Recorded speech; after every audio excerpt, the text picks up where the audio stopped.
Hello and good morning. Good morning to each and every one of you, to the world and to the humanity. This, as usual, is Your Holiness Pope Emmanuel, Peter Emmanuel I, the self-appointed Subcommandante Zero of the Avenging Army and the Liberating Army of Macandal, and the Supreme Leader, self-appointed of the Hamite people. On this morning, I'm coming to you with an urgent message. I come to make some remarks and some comments with regards to the events that transpired in the United States of America on or around the 6th of January 2021.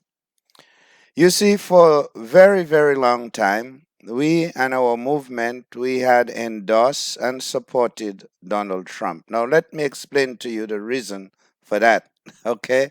Because Donald Trump is an enabler, okay? He was a precursor to the necessary things that were needed to bring about change. And as you can see, and I want to refer back before Donald Trump to Adolf Hitler. Adolf Hitler told the German people and told the world exactly what he was going to do. And Adolf Hitler came to power by election, okay? And Hitler went ahead and did everything he said he was going to do. And Hitler had collaborators. He had Jewish collaborators. He had industrialists who supported him because he was seen as a bulwark against communism. When Trump ran in 2016, he said that he needed to put the African Americans, the so called Negroes, back in their place. During his campaign, I remember him saying to someone, "Do you remember when they stood in their place? Do you remember when they couldn't speak up? There was a black man at his rally." And he said, "Punch that guy in his face, and I will pay your defense bills." Now, many people are arguing that the country is divided, that so many people voted for Trump and so many did this.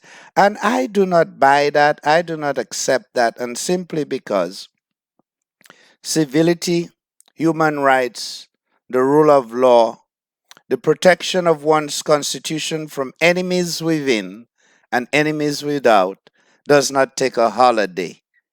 And so, what we are seeing is the true nature of some of the citizens of the United States of America. And what Trump did as an enabler, he allowed, you see, you can't know if people smile in your face, if people tell you something, and behind your back they're stabbing you, they're killing you. You have to you see, when you impose a curfew, you don't know who planting the bombs. You don't know who is doing the insurrection. So Trump unleashed the fascist reactionary forces in the United States of America. And these people came out. They voted him in. He does not really support the issues and the interests of working class people, but working class people of European descent who are uneducated and who live in some cases worse than you and I are very quick to have a scapegoat. So if somebody comes to them and say, your problem is the Negro tribe, your problem is the East Indian tribe, your problem is the Chinese people, they're very quick, just like Hitler. Hitler said the Jews was the cause of all the problems of Germany. And the only way we're going to solve the problems of Germany is to have a final solution. And he went about exterminating the Jews. So Trump himself, and let me tell you, Hitler had Jewish collaborators. So don't be surprised that Trump himself has Jewish collaborators, Negro collaborators, and other collaborators across the spectrum. So what is the state of the Union of the United States of America? the State of the Union, my fellow citizens, citizens of humanity, and citizens of the United States of America, our union is deplorable. Our union is weak. Our union is so weak that Trump showed us that the very institutions that we cherish and have promoted to the world, the idea of U.S. excellence, how do they say it? American exceptionalism. I try not to use the word American because we all are part of the Americas, but the United States of America believe, and Trump believe, if they just say we're exceptional, we'll stay exceptional while our children cannot do basic arithmetic and basic reading and writing. And they expect us to compete. They come out and they lie to the working people and tell them that jobs that they know that will never be returned will come back, and give them false hope and use other people as a scapegoat. So Trump told you. Trump told you what he was going to do.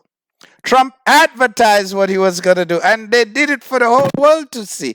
And finally, the world saw the disparities in treatment for African American people and for European people of the United States of America, the working people, the Trump supporters. And let me say this was an act of insurrection. This was really much a treasonous act. But the thing is, so many people who are involved in law enforcement, so many officials of the state governments and of the municipal governments, all of whom swore to uphold the Constitution of the United States and to protect it from enemies within and enemies without, participated in that action, including the Chief Prosecuting Officer of the great state of Texas, my dear friend Ken Paxton.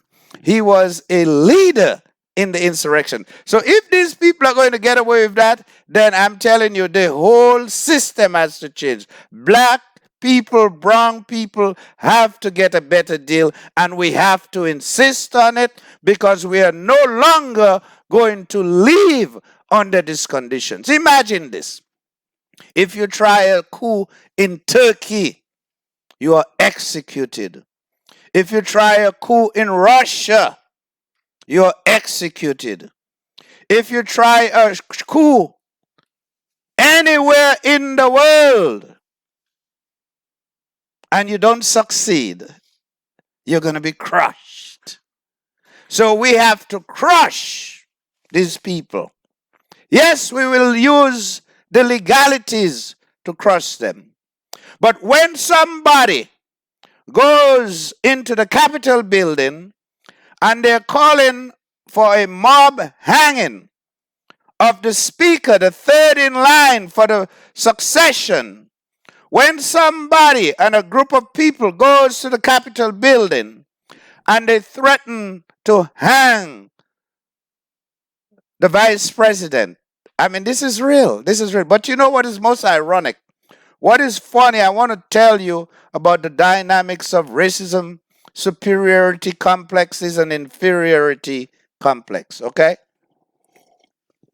The inferiority complex of African people and African Americans in particular, and even Caribbean people, all the Negro people of the world, is that they feel so inferior. You saw that man in the hallway who is a police officer, who is duly appointed to protect and to enforce the law.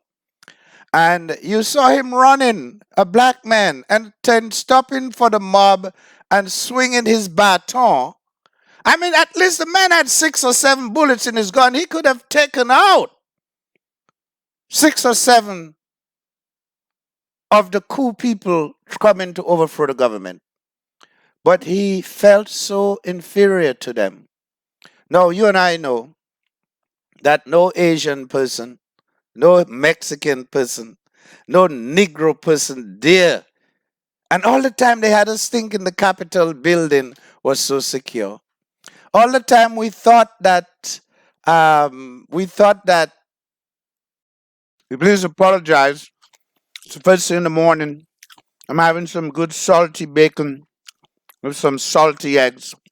I need to get just a little bit of something in my stomach. Okay. Well, what I wanted to continue to say to you, there is an African man, what you all call a black man, a police officer, running from the mob, and he's too scared to shoot his gun into them. I mean, damn, they're going to kill you anyway. At least take a few of them with you. Make a stand and show us that you have the authority of being a police. Now you get stopped for a broken tail light. You get stopped, all right, for any minor infraction. You don't get no break. You know, on the eve of Christmas in 2019, we were on our way home, 1 a.m. in the morning, and the Plano police chased us down and alleged that an old man like me had been fit the description of people out toilet papering somebody's house. Now, that's a European children thing, because only European children are bold enough to go and toilet paper another person's house. And they did it to us 3 or 4 times in the neighborhood, and they also egged our house. And when I called the police, they said, oh, it's just a teenage prank. My kids may have done it to them too. You know, my children at that age and at that time knew that they just didn't do certain things. They don't go on toilet paper other people's house, because that would be a criminal offense. If a European, or what you all call a white kid, does it, it's a teenage prank. And on the eve of Christmas, when that police, I had them to follow me in front of my house, and the woman officer was going for her gun, ready to slaughter my entire family who was in the truck with me. Okay, I'm back. I have to take breaks in between to address issues relating to family and issues relating to life. I wish to tell you again, the State of the Union of the United States of America has always been deplorable. It is weak, and you as African people should use this as an example to see the extent of your power and to stop being scared. You see, you're so freaking scared. This little mob, led by the Attorney General of the great state of Texas, planned, plotted, and carried out a coup d'etat. A coup d'etat that was never heard of, or no one thought that it was possible. But I had long envisioned and thought of seeing tanks. You see, in Russia, at the fall of the Soviet Union, when Boris Yeltsin came to power, there was some leftovers of the left-wing side, and Yeltsin, wanting to surrender Mother Russia and the Soviet resources to the Western capitalists, went and laid siege to the Duma, the Russian parliament, and they opened fire with tanks.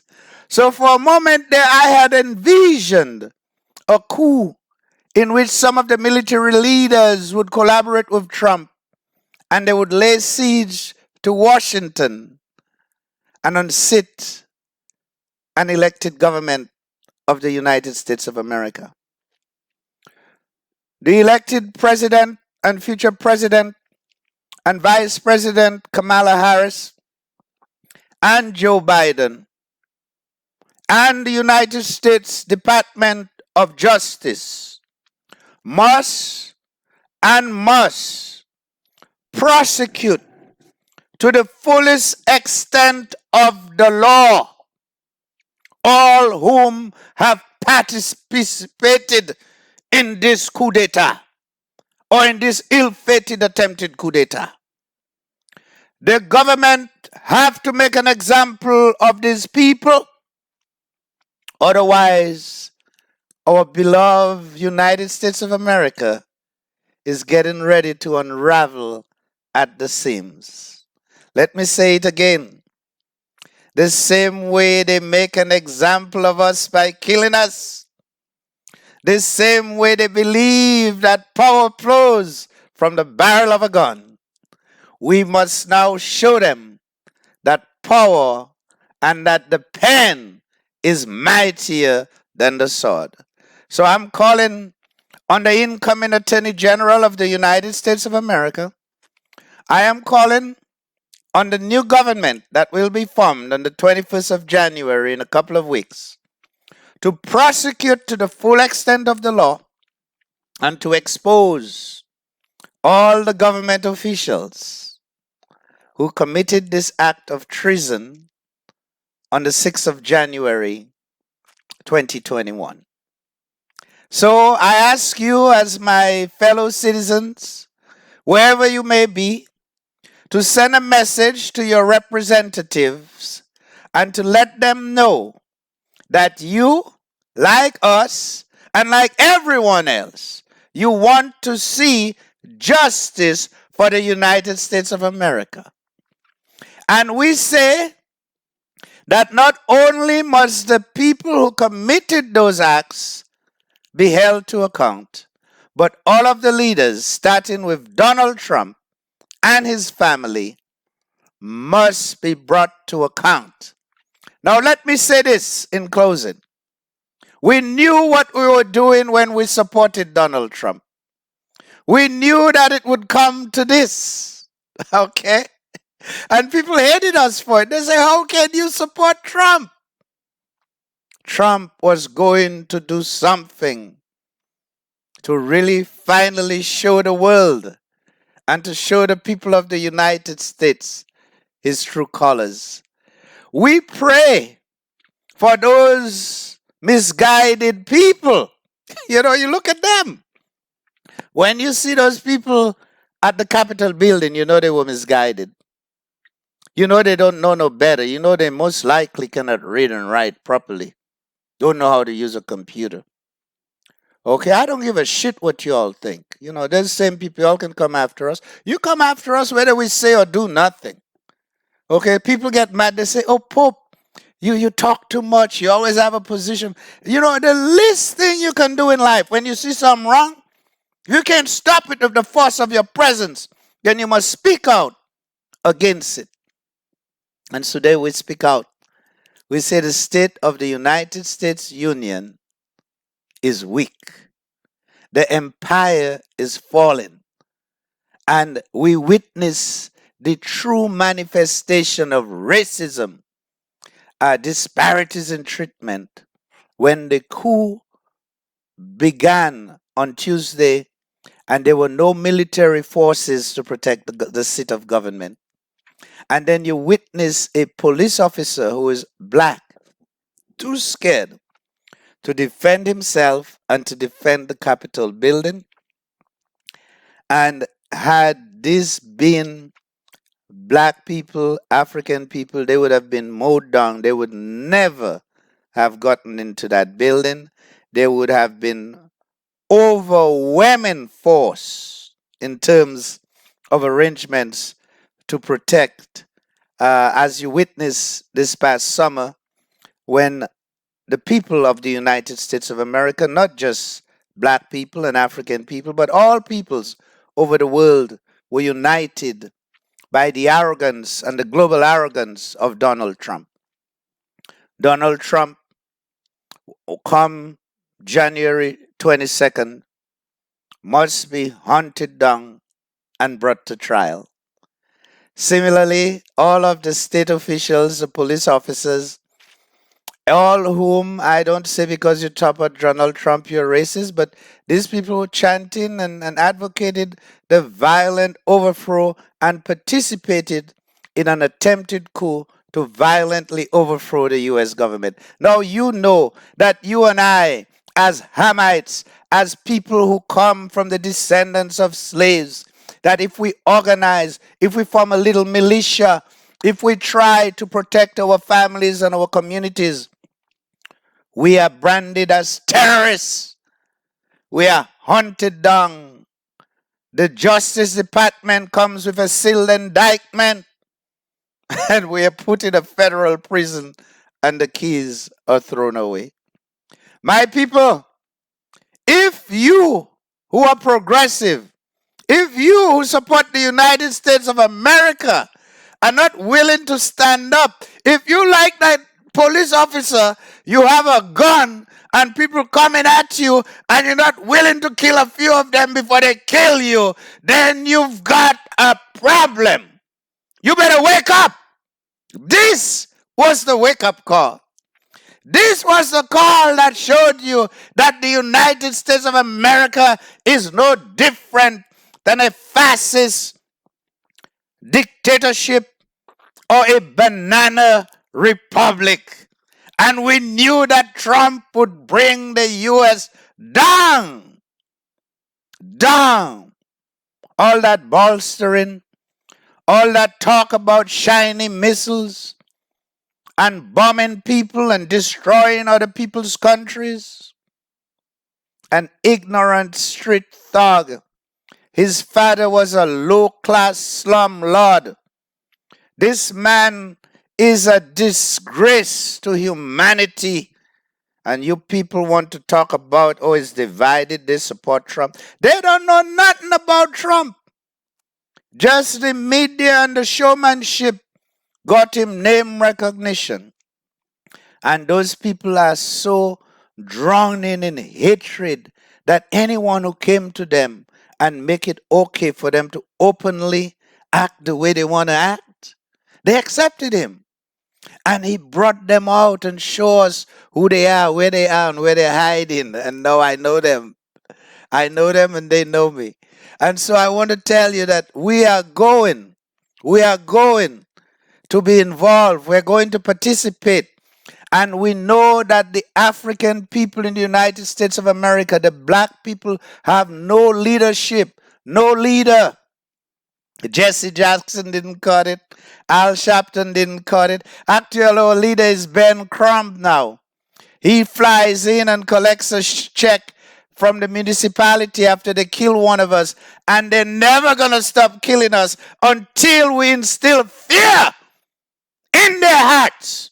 The way that they have instilled fear in your heart, that even when you hold a position of authority as a police officer, you refuse to stand up, you refuse to fight, and they would kill you in a New York minute. This is the message that I bring to you today as your leader, and I call upon you to remain ever vigilant. And to be more vigilant now, going forward, to confront those actions wherever they raise the evil head. Crush them. Crush them with the power of the pen. Crush them with the power of your voice. Because no matter what, let me tell you this, and then I'm going to leave you alone.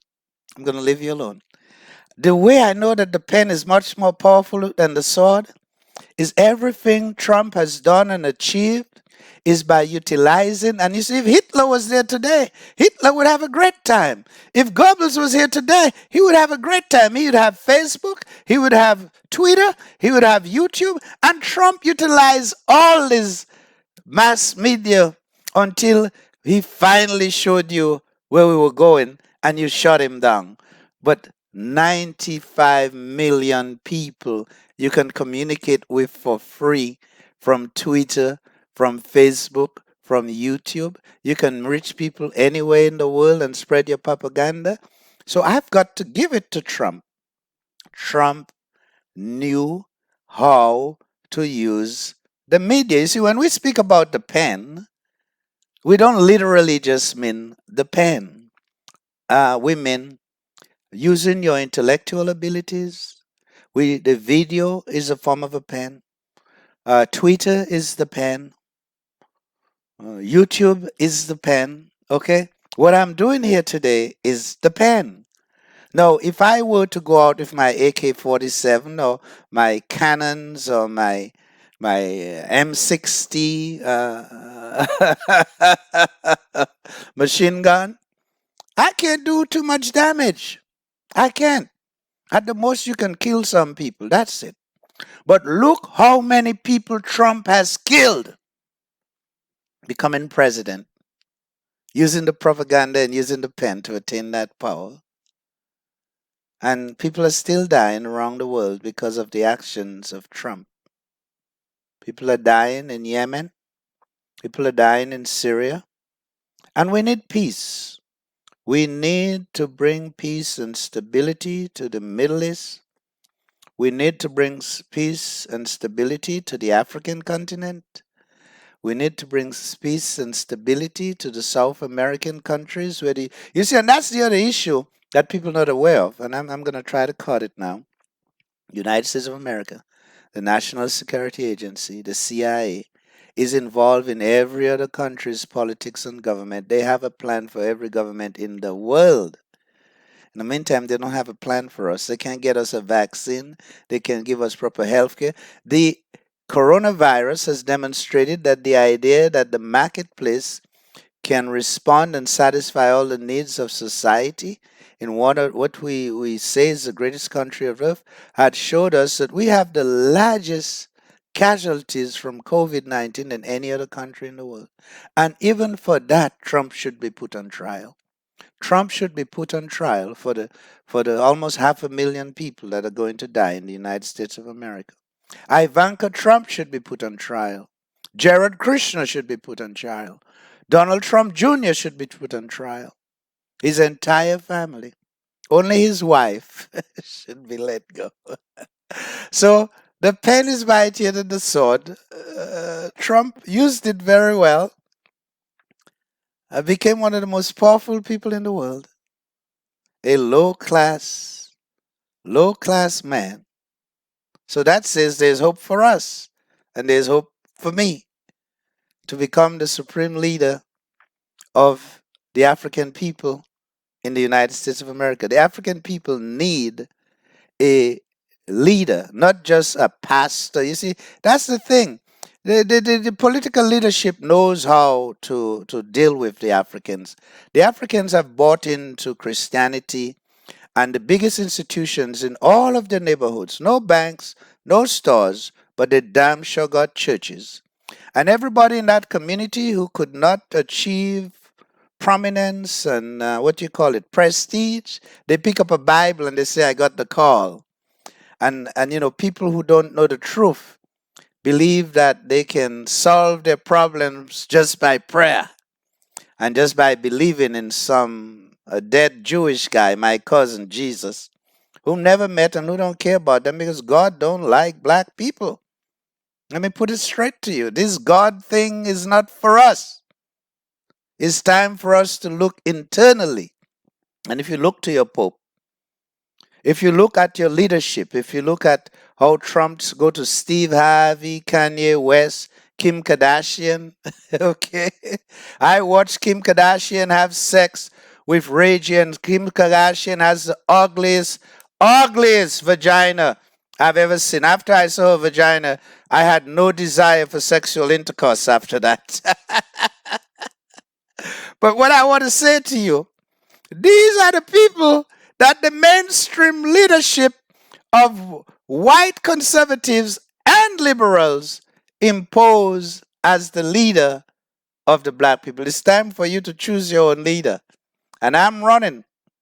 I'm running to lead you out of the wilderness. Since King died, 50, 60 years now, you just been running wild. You know, they say you got to the promised land. And I think in the story of the Jewish people, for 40 years they wandered in the Negev desert. I mean, that's a myth. I don't know how you're going to survive in the desert for 40 years. But they say the children of Israel, they were lost. And so you are lost, children of Ham. And it is time for you to come home. We live in a deplorable state. We are victimized because we are disorganized. We have no economic power. And therefore, we have focused on political power. We gave up our economic power in order for us to be liked by Europeans and to be accepted by Europeans. And look how it has turned out. It is time for us to go back. in our own form, like the fingers of the hand, who all work together equally to achieve a task. So, in all things economics, we must be involved and we must be assertive and aggressive in that regard. And let us be separate but equal. These are the words of Booker T. Washington, a great man who greater than anyone I know of, including myself, whom 8 years after slavery founded the Tuskegee Institute, an institution that has went on to do marvelous things for the humanity, including giving humanity the agro-business industry, much of which our people had not benefited from. My fellow citizens of the United States of America, my fellow citizens of the world, this is Pope Peter Emmanuel, your leader, who come today to tell you that we have a crisis here in the United States of America and we're going to work to fix it. We're not going to be intimidated. We're not going to be cowed.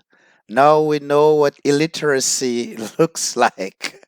Now you know what happens when you let an illiterate. It's no different from having Samuel Doe or Joseph, what's his guy name? Mobutu Sese Seko. And Trump wanted to be like Lashenko. He wanted to be like Putin. He wanted to rule indefinitely and to have absolute power. And he was ignorant. When he got there, he never took a class in government. But look how you all tolerated that. Look how the United States tolerated that. Look how the European people in the United States can adopt an illiterate to lead them. And here I come. Look at me. I mean, I'm so handsome, so intelligent, so articulate. And you didn't know I failed medical school? I did. I failed medical school. And yet you hesitate to call on your Pope and to make him the commander of your army and to take you to the negotiation table. We got to renegotiate the social contract. And when the people called me from all over the world, they say, what's going to happen, Pope, after the martyrdom of George Floyd? I say to all of them, nothing is going to happen. In a matter of weeks, a matter of months, they'll kill another one and another one and another one. It will only end when the tribe of Ham demonstrate this unity of purpose, a unity of purpose and cohesion, and the tribe begin to put in place those. You don't hear them killing Jewish people. You don't see Jewish people, they go and they shoot a synagogue. The Jews don't go and demonstrate, They just cut out the financing. They make it harder for them to get loans. They say, oh, okay. Well, the judge is Jewish. The prosecutor is Jewish. And so they deal with it that way. What do Hamites do? They go, they demonstrate, they make noise. One attorney comes in, he can't even speak English as well as I do. And I'm not jealous of the guy, but the guy, he doing all right. But he ain't solved the problem. The municipality, they want peace. They say, here's a check for 12,000, 12 million. Here's a check for 3 million, 4 million, and people think it's okay. You see, they accept that money, they take that bribe, they take the blood money, and they go away, they buy a Cadillac, they get some good coke, they get some good heroin, and we go back to the status quo. But I come today to tell you, in 2021, we've put together an army. You need to go look up this man. His name is Francois Macandal. And Francois Macandal laid the foundation for the defeat and the collapse of the French Empire under Napoleon. And he was just a young man, a kid. When he got to Haiti, he was 16 and he came from the Congo. And the people on Haiti, they had no allies, they had no guns, they had no bombs. But Francois had knowledge of plants, knowledge of animals. And Francois devised a plan to free his people. So he met, I think it's under a big mango tree or some kind of tree in the bush. and there they sacrificed a black pig. And he was the first person ever in the world in this hemisphere to bring all the disparaging tribes of Africa, of which there are many different ones in Haiti, and to get them to unite. He would eventually be betrayed, be caught, and be burnt at the stake. But he jumped out of the fire and he escaped and he came to Guadeloupe. And then from there, he smuggled himself to Dominica, and that's how his blood came to be in my family. And we are going to resurrect the avenging army of Francois Macandal. Let me tell you, no people in the world are protected. You see, that's why Africans people don't have shit. You don't have no army. You don't have no cohesive force, no organization. Nigeria can't come help you. South Africa can't come help you. And we, by our presence in the United States of America, are uniquely positioned to wield the greatest power in the world.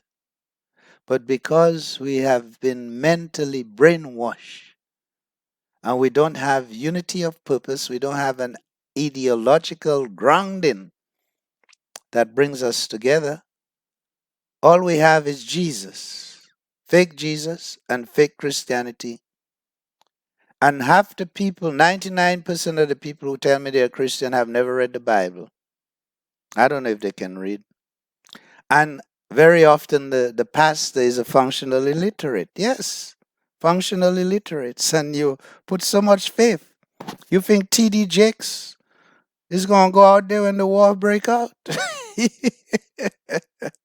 think Kefro Dollar is going to give some money for the cause? Hell no. So with that said, 2021, if we focus to bring about unity of purpose, unity, what is our purpose? What do we want? Are we united behind it? Will we put together a cohesive military and economic program to protect ourselves and to protect our people? I make no apologies for advocating such path towards our solution. All of the other tribes of the world, particularly China, look how strong China has become. Have you looked at the People's Liberation Army lately? Huh? I think China is going to be much more powerful than the United States of America in a New York minute. In the meantime, the sons of Ham, who, according to the Bible, saw Noah naked and was condemned to fetch wood and to carry water, and even in rich countries like South Africa, the Sudan, Ethiopia, I could name all the African countries. The Hamites are still fetching wood, literally, and carrying water. In most places, they don't have potable drinking water, while we in the United States of America can spend 25 to 30,000 gallons of water watering our grass on any given day or any given week. While my people on the island of Haiti and the neighboring Dominican Republic, those of us, you see, in the Dominican Republic, that's a whole story. I won't go into it now. This video will be too long. In Haiti, we don't have potable drinking water.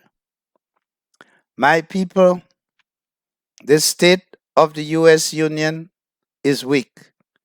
We must prepare to assume the position to save the Union and to save the empire, no different from the time of antiquity when we played a role then and we play a more significant role today.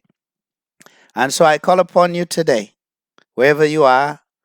I'm sorry I can't just make a short impromptu message because the ideas are so overwhelming that I must share with you and I must document them so that if I should leave the scene, you'll have a template, okay? So we need an economic program and then we need a military program. And in closing, I would like also to refer you to Samora Machel, because between Samora, who is the reincarnation of Francois, we say to you in Portuguese, We like to say it in Portuguese because Somara coined it for us and it has a special meaning. And we say it this way: a luta continua. A luta continua. You see, many of you fought when they passed the Civil Rights Act of 1965. You just had to go home and everything would be okay. No one would come and take it back from you. And that's why we say to you, the struggle continues. The struggle never ends. Every day you wake up, somebody's conspiring to take your freedom and to take your money right here in the in the in the in the bosom of capitalism. If you ever go to the courthouses or the police station and you see the infrastructure they have for locking up people, no other place in the world, maybe except China. So I close with one statement and one statement only. In Portuguese, we say a luta continua. A luta continua. And in Spanish, we say la lucha continua. La lucha continua. La lucha continua. Long live the tribe of Ham. Long live the breaking of the curse of Ham. Long live the concept and the ideal of the economic upliftment of the Hamite people. Long live the concept and the idea of the full and total liberation of the Hamite lands and the reclaiming of the Hamite natural resources. I bless you as always. Stay vigilant, remain militant, and we must introduce a new militancy into our struggle. Trump has shown us how it's done. Let's now follow his example. Once again, I bless you in the name of Francois and in the name of Samora. Drink of their spirit, drink of their blood, and become part of this great movement as we usher in the Renaissance, the African Renaissance, the Hamite awakening, and the Hamite revival.